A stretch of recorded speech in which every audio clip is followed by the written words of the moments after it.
Okay, some more practice problems on the if statement. So hopefully you've had a chance to do the first one and then look at the answer I provided.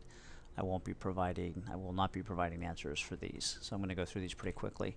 First thing I want you to do is write a function called canTurn. Return true if you know whether you should turn left or right. Return false when you don't know. So if both parameters are true, then you don't know whether to prefer left or right, so you return false. If both parameters are false, then you can't turn in either direction, so you also return false. Otherwise, you return true. So there's your test cases, and there's a suggestion for a signature and name. Double time, given two int values, return their sum unless their values are equal to each other. In that case, return double the sum. So there, again, suggested names and a couple of test cases. Absolutely, given an int n, return the absolute difference between n and 42. And if you need to, you can always stop the video if I go too quickly.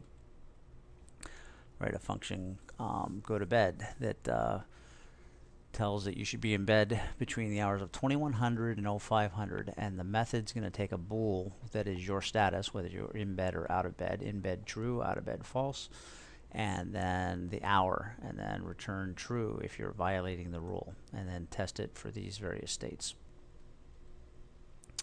Write a method that takes two int parameters, return true if the sum or the difference is 42. Write a method that takes an int and returns true if that int is within 10 of the following numbers, and then there's some test cases.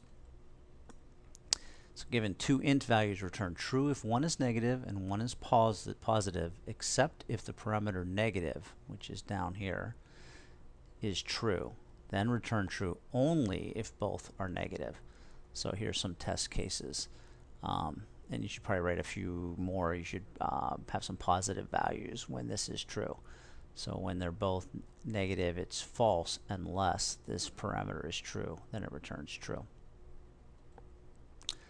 A little bit of string handling here. Take a string parameter, return a string, prepend tor to any string passed in that doesn't already start with tor. So if you pass in bots, you get back tor bots. If you pass in torrents, you get back torrents. And we'll have to talk in class a little bit about optimal ways to pass strings around. But anyway, we'll do for now. In range, given two parameters, return true, or if they are in the range 10 to 20 inclusive, or 90 to 100 inclusive. And otherwise return false. And I don't think we'll do that one. So that's good. That's all I want you to do. Good luck.